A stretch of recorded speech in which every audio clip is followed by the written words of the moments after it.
সূর্যকে ঠিক মাথার উপর রেখে ভরদুপুরে তোমাকে নিয়ে মানিক মামার চায়ের দোকানে বসে চা খেতে ইচ্ছে করছে।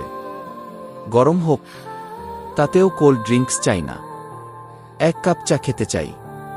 কিন্তু একা নয়, তোমাকে নিয়ে 1 কাপ চা খেতে চাই। আমি দেখতে চাই তুমি গরম চাকে কিভাবে ফু দিয়ে ঠান্ডা করো। আমি দেখতে চাই তুমি কিভাবে চায়ের কাপে চুমুক দিতে পারো। আমি দেখতে চাই তুমি কিভাবে চায়ের কাপে বিস্কিট ভিজিয়ে খেতে পারো। আমি শুনতে চাই তোমার অপ্রকাশিত অনুভূতিগুলো, তোমার মধ্যে থাকা সংকোচে না বলা কথাগুলো। আমি শুনতে চাই তোমার কথা, মনোযোগ দিয়ে চায়ের কাপে চুমুক দিতে দিতে। আমার খেয়ালই ছিল না যে তোমার কথা শুনতে শুনতে আমার চায়ের কাপে ভেজানো বিস্কিটটা ভেঙে মাটিতে পড়ে যাবে। থাক, তারপরও আমার গল্প শুনতে ভালো লাগে। সেই গল্পটা যদি হয় আমাদের, আর সেটা যদি তুমি আবৃত্তি করো।